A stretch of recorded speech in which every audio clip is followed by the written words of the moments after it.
ਹੁਣ ਪ੍ਰੋਗਰਾਮ ਦਾ ਸ਼ਿੰਗਾਰ ਬਣ ਚੁੱਕੇ ਨੇ ਗੁਰਦੇਵ ਸਿੰਘ ਕੰਗ ਜੀ। ਗੁਰਦੇਵ ਸਿੰਘ ਕੰਗ ਜੀ ਆਇਆਂ ਨੂੰ, ਸਤਿ ਸ੍ਰੀ ਅਕਾਲ ਜੀ, ਸਵਾਗਤ ਹੈ ਆਪ ਜੀ ਦਾ। ਰੂਬਰੂ ਜੇ ਤੁਸੀਂ ਪ੍ਰੋਫੈਸਰ ਸ਼ੇਰ ਸਿੰਘ ਕੰਵਲ ਜੀ ਦੇ। ਮਿਹਰਬਾਨੀ ਜੀ, ਕੰਗ ਨਹੀਂ ਹੈ ਜੀ, ਕਣਗਸ ਹੈ। ਮੈਂ ਮਾਫੀ ਚਾਹੁੰਦਾ ਹਾਂ, ਕੋਈ ਲਿਖਣ 'ਚ ਗਲਤੀ ਹੋ ਗਈ। ਹਾਂਜੀ ਠੀਕ ਹੈ ਜੀ, ਕੋਈ ਗੱਲ ਨਹੀਂ। ਕੰਵਲ ਸਾਹਿਬ ਤੁਹਾਡਾ ਬਹੁਤ ਬਹੁਤ ਸਵਾਗਤ ਹੈ ਕਵੀ ਦਰਬਾਰ 'ਚ ਜੀ ਆਇਆਂ ਜੀ। ਹਾਂਜੀ, ਤੁਹਾਨੂੰ ਅੱਜ ਮੈਂ ਡਾਕ 'ਚ ਕੁਛ ਘੱਲਿਆ ਸੀ, ਉਹ ਚੈੱਕ ਕਰ ਲਿਓ ਅੱਜ ਕੁਛ। ਮੈਂ ਉਹਦੇ ਵਿੱਚੋਂ ਮੈਂ ਇੱਕ ਵਿਸਾਖੀ ਦੀ ਕਲੀ ਪੜ੍ਹਨ ਲੱਗਿਆ। ਜ਼ਰੂਰ ਜੀ ਜ਼ਰੂਰ। ਉਹ ਅਤਿਆਚਾਰੀ ਔਰੰਗ ਸੀ ਰਾਜਾ ਇੱਕ ਮੁਲਕਾਂ ਮੁਗਲਾਂ ਦਾ, ਜ਼ਾਲਮ ਵਰਗਾ ਨਾ ਇਸ ਦੁਨੀਆ ਵਿੱਚ ਆਇਆ।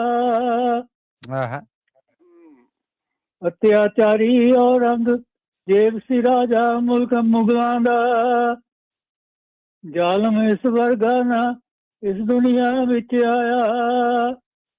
ਵਾਹ। ਬੁਰਾ ਖੋਜ ਮਿਟਾ ਦਿਓ ਆਖੇ ਸਾਰੇ ਹਿੰਦੂਆਂ ਦਾ,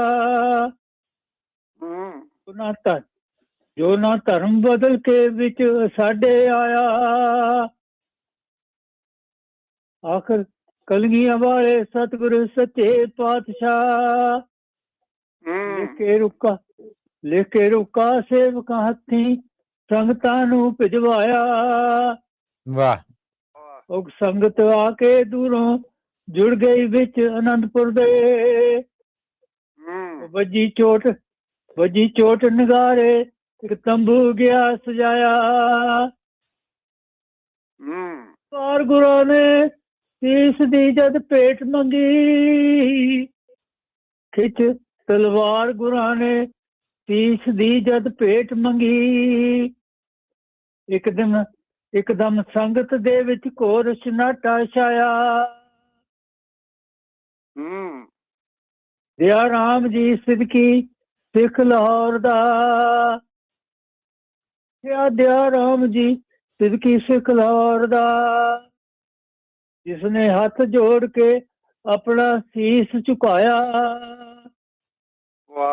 ਉਸ ਸਾਡੇ ਪੰਜ ਪਿਆਰੇ ਸਤਿਗੁਰ ਨੇ ਪਰਖ ਕੇ, ਸਾਡੇ ਪੰਜ ਪਿਆਰੇ ਪਰਖ ਕੇ ਸਤਿਗੁਰਾਂ ਨੇ, ਜਿਨ੍ਹਾਂ ਛਕਿਆ ਅੰਮ੍ਰਿਤ ਤੇ ਸਤਿਗੁਰੂ ਨੂੰ ਛਕਾਇਆ। ਉਹ ਧੰਨ ਵਿਸਾਖੀਏ ਨਹੀਂ ਕੀ ਤੇਰੀ ਕੋਈ ਸਿਫਤ ਕਰੇ, ਮੁਲਕੋਂ ਹੋਇਆ ਇੱਕ ਦਿਨ ਮੁਗਲਾਂ ਦਾ ਸਫਾਇਆ। ਧੰਨ ਵਿਸਾਖੀਏ ਨਹੀਂ ਕਈ ਤੇਰੀ ਸਿਫਤ ਕਰੇ, ਮੁਲਕੋਂ ਹੋਇਆ ਇੱਕ ਦਿਨ ਮੁਗਲਾਂ ਦਾ ਸਫਾਇਆ। ਬਹੁਤ ਮਿਹਰਬਾਨੀ ਜੀ ਤੁਹਾਡੀ ਸਮਾਂ ਦੇਣ ਲਈ। Thank you. ਤੁਹਾਡਾ ਵੀ ਬਹੁਤ ਧੰਨਵਾਦ ਗੁਰਦੇਵ ਸਿੰਘ ਕੰਗਸ ਜੀ। ਬਹੁਤ ਮਿਹਰਬਾਨੀ। ਥੈਂਕ ਯੂ ਜੀ, ਥੈਂਕ ਯੂ। ਅੱਗੇ ਵਧਾਂਗੇ।